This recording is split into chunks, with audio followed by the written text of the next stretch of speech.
जय हिंद दोस्तों, आप सभी का दीपक एजुकेशन प्रयागराज में स्वागत एवं अभिनंदन है। फ्रेंड्स, आज मैं भूगोल का नेक्स्ट टॉपिक लेकर आया हूं, लेकिन नेक्स्ट टॉपिक पर जाने से पहले मेरा एक प्रश्न है आपसे कि क्या आपने कभी किसी तालाब या पोखरे या नदी में किसी ईंट के पत्थर के टुकड़े को या ईंट को कभी आपने डाला है या फेंका है?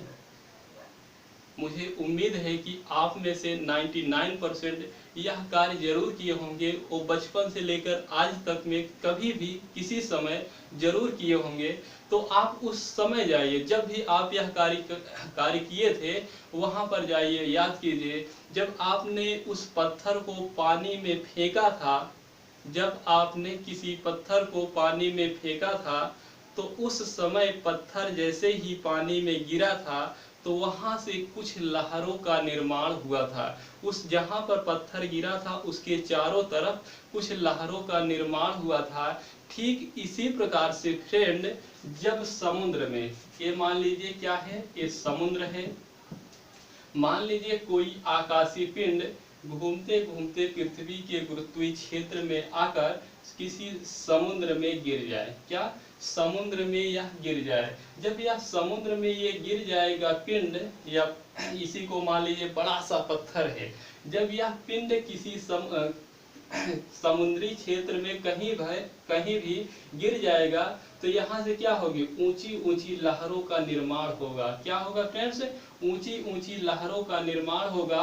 और ये लहर क्या होगा, तटीय क्षेत्रों की ओर बढ़ती हुई चली जाएंगी। जैसे आप तालाब में जब ईंट डाले होंगे तो वहां से जो लहरों का निर्माण हुआ होगा वो क्या होगा, तटीय क्षेत्रों की ओर बढ़ते हुए चली गई होंगे। लेकिन जब आकाशीय पिंड समुद्री क्षेत्र में गिरता है तो यहाँ पर बहुत ऊंची ऊंची लहरें, 10-10, 15-15 मीटर ऊंची लहरें उठने लगती है। यहाँ तक कि कहा जाता है 100-100 फीट ऊंची लहरें क्या उत्पन्न हो जाती हैं इस आकाशीय पिंड के गिरने से।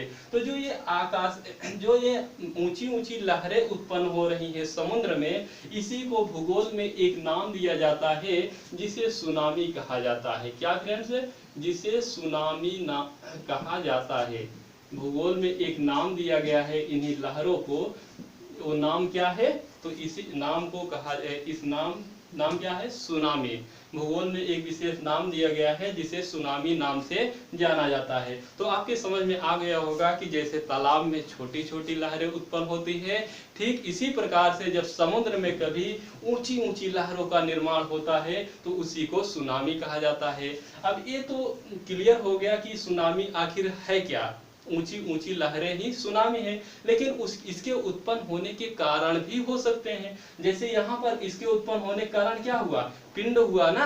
इसके उत्पन्न होने का कारण पिंड हुआ, लेकिन इसके अलावा भी हो सकते हैं, जैसे ज्वालामुखी हो सकता है, भूकंप हो सकता है, प्लेटों का संचलन हो सकता है, भूस्खलन की क्रिया हो सकती है। ये तमाम कारण है, इनके कारण क्या आते हैं, सुनामी का निर्माण होता है। तो सबसे पहला प्रश्न आपका ये होना चाहिए कि सुनामी आखिर है क्या।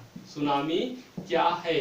जैसे ही ये प्रश्न आया आपके मस्तिष्क में आ गया होगा कि जब भी कभी भी समुद्र में ऊंची ऊंची लहरों का निर्माण होगा किसी प्राकृतिक कारणों की वजह से, तो इसे ही क्या कहा जाएगा, सुनामी कहा जाएगा। अगर सुनामी शब्द की बात की जाए तो यह जापानी शब्द है। क्या? सुनामी जापानी शब्द है, सु प्लस नामी। क्या? सु प्लस नामी। सु का आशय है विशाल से। क्या? सु का आशय है विशाल से, या इसी को कह सकते हैं खतरनाक तरंगों से। क्या? खतरनाक तरंगों से। जबकि नामी का आशय है तटीय क्षेत्र से। क्या फ्रेंड्स? नामी का आशय है तटीय क्षेत्र से। तो क्या हुआ, नामी मतलब तटीय क्षेत्र और सु का आशय है विशाल या खतरनाक तरंगे। मतलब जब समुद्र के तटीय क्षेत्रों में विशाल या खतरनाक तरंगों का निर्माण होता है या ऊंची ऊंची लहरों का निर्माण होता है तो इसी को क्या कहा जाता है, सुनामी कहा जाता है। सुनामी शब्दावली से भी स्पष्ट हो गया कि सुनामी आखिर है क्या। और आपने साधारण रूप से समझ गया, एक तालाब से लेकर एक समुद्र तक आप समझ सकते हैं कि तालाब में छोटी छोटी लहरों का निर्माण होता है, और क्या समुद्र में जब बड़ी बड़ी लहरों का निर्माण होता है तो उसी को सुनामी कहा जाता है। अब इसके आने के कारण क्या क्या हो सकते हैं, सुनामी आने के कारण क्या क्या हो सकते हैं। तो पहला कारण तो यही हो सकता है, जब भी कोई आकाशीय पिंड, जब कभी भी आकाशीय पिंड कोई अंतरिक्ष से कोई पिंड घूमते हुए आकर पृथ्वी के अगर धरातल पर गिरेगा, किसी सतह पर गिरेगा, तो वहां पर भूकंप की उत्पत्ति होगी। जबकि धरातल के स्थान पर किसी समुद्री क्षेत्र में यही आकाशीय पिंड गिरेगा, तो वहां से सुनामी का निर्माण होगा। अतः सुनामी और भूकंप क्या संबंधित, मतलब कि कहीं ना कहीं संबंधित रखते हैं। तो इसका आशय ये हुआ कि भूकंप के कारण भी सुनामी आता है, ज्वालामुखी के कारण भी सुनामी आता है, और ज्वालामुखी के कारण भी सुनामी आता है। इसके अलावा प्लेटों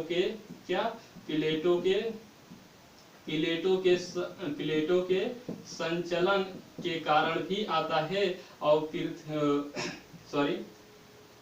भूस्खलन के कारण भी आता है।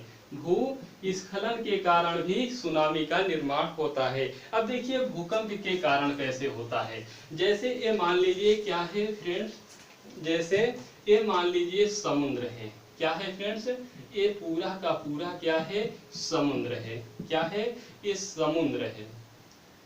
ये क्या है फ्रेंड, समुद्र है।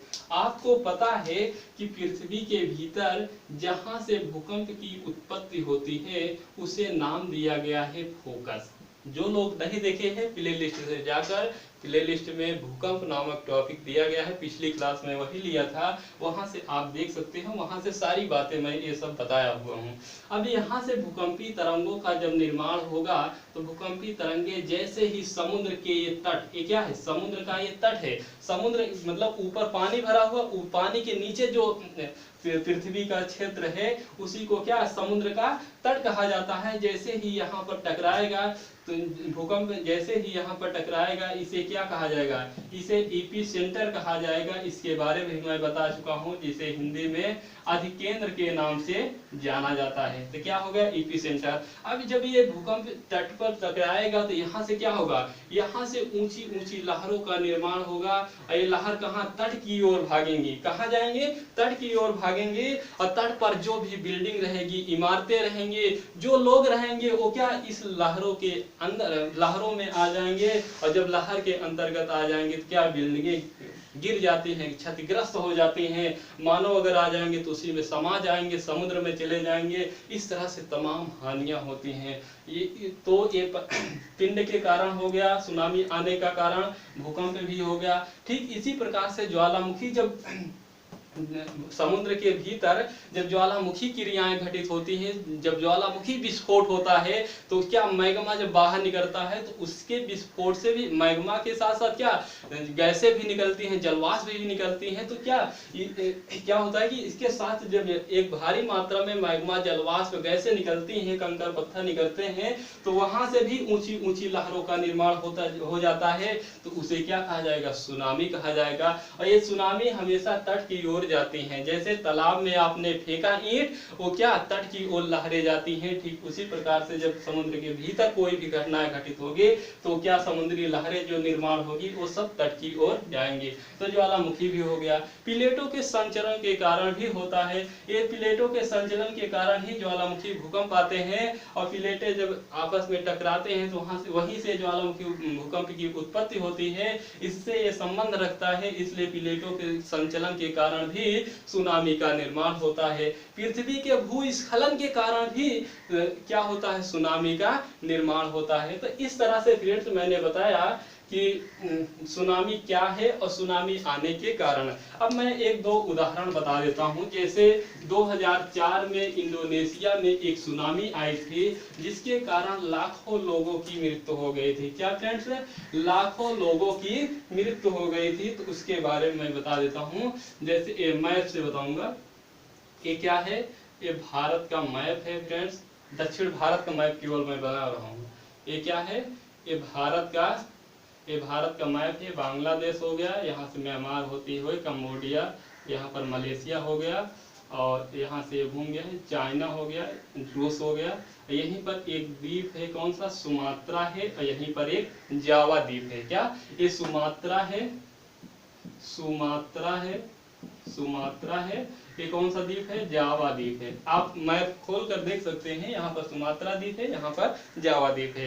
तो क्या होता है फ्रेंड्स कि यहीं पर भूकंप की उत्पत्ति होती है और यहीं से सुनामी का निर्माण होता है। यहीं पर श्रीलंका है, एक देश कौन सा है? श्रीलंका है। यह पूरी तरह से सुनामी से प्रभावित हुआ था। अब ये क्या है? ये बंगाल की खाड़ी है, इधर वाला अरब सागर है, ये पूरा का पूरा सम्मिलित रूप क्या है? हिंद महासागर है। तो जब हिंद महासागर इंडोनेशिया के तट पर, सुमात्रा द्वीप के तट पर जब भूकंप आया था, सुनामी आई थी, तो इसका प्रभाव भारत के यहाँ पर तमिलनाडु में पड़ा था, आंध्रा में पड़ा था, तटीय राज्यों में पड़ते हैं ना, ये जो तट के किनारे रहते हैं इसे तटीय राज्य कहते हैं। तो इसका प्रभाव यहाँ तक पड़ा था, पूर्ण रूप से श्रीलंका प्रभावित हुआ था। इंडोनेशिया में लाखों लोग की मृत्यु हो गई थी, भारत में भी काफी लोगों की मृत्यु हो गई थी। और यहाँ पर जो भूकंप आया था, इसकी तीव्रता, इसकी जो अगर इसको मापा गया तो 9 रिक्टर स्केल का भूकंप आया था। कितना? 9 रिक्टर स्केल का भूकंप आया था। अगर स्केल के बारे में आप नहीं जानते हैं तो पिछली क्लास जाकर आप देख सकते हैं। ठीक इसी प्रकार से फ्रेंड्स यहीं पर एक द्वीप है, जापान है। कौन सा? यहीं पर एक जापान द्वीप है। यहाँ पर 11 मार्च, कब? 11 मार्च 2011 को सुनामी आई थी, भूकंप आया था। यही तटीय क्षेत्र में ही, जापान के तटीय क्षेत्र में ही क्या भूकंप आया। भूकंप आने से क्या सुनामी का निर्माण हुआ।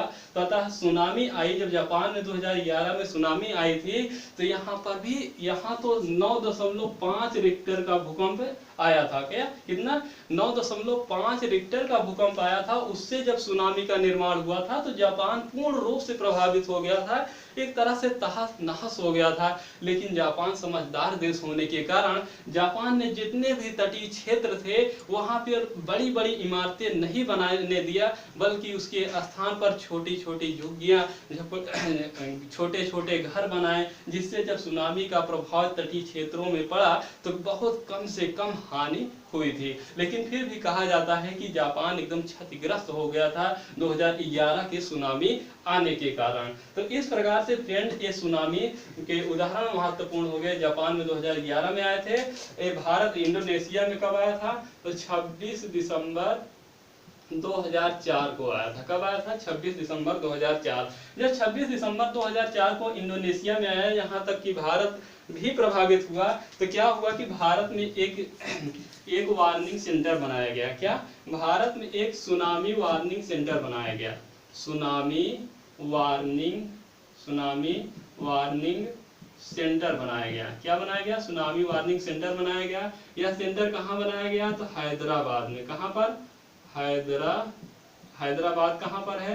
तो हैदराबाद वर्तमान में तेलंगाना की राजधानी है। यहीं पर इनक्वाइस, कौन सा? इनक्वाइस नामक एक एजेंसी बनाई गई। इसका फुल फॉर्म अगर पूछे तो आप बता दीजिएगा। इंडियन, क्या फ्रेंड्स? इंडियन नेशनल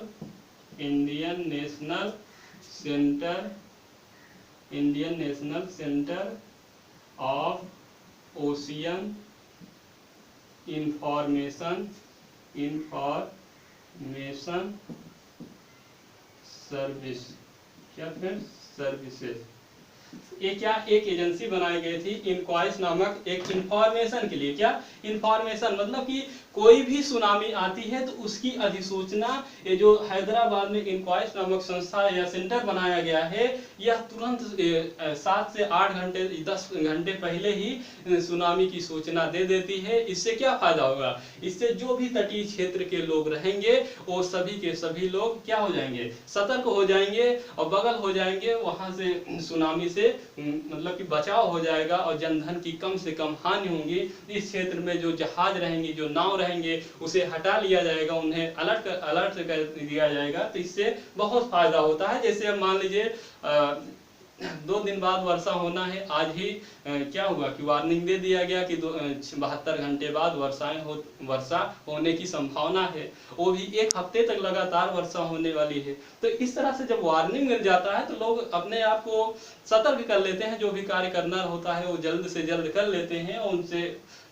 इस तरह से सुनामी से बचाव हो जाता है। तो इस तरह से फ्रेंड्स ये सुनामी नामक टॉपिक ये समाप्त होता है। लेकिन आपने अगर ज्वालामुखी और भूकंप नहीं पढ़ा है तो प्लेलिस्ट से जाकर पढ़ लीजिए, क्योंकि मैंने वहाँ पर डिटेल से बताया था कि भूकंप क्या होते हैं, उनके कितने प्रकार होते हैं, मापन कैसे किया जाता है, कारण क्या होता है, और विश्व में पूरे वितरण कैसे हुआ था, उससे संबंधित जो भी अन्य तथ्य थे उन्हें उसे भी मैं बताया था। तो इस तरह से ये आज का टॉपिक समाप्त होता है। अगर आप लोगों को यह क्लास पसंद आई हो तो अपने दोस्तों, अपने मित्रों को जरूर बताइएगा और शेयर और सब्सक्राइब जरूर कीजिएगा। थैंक यू, धन्यवाद, शुक्रिया।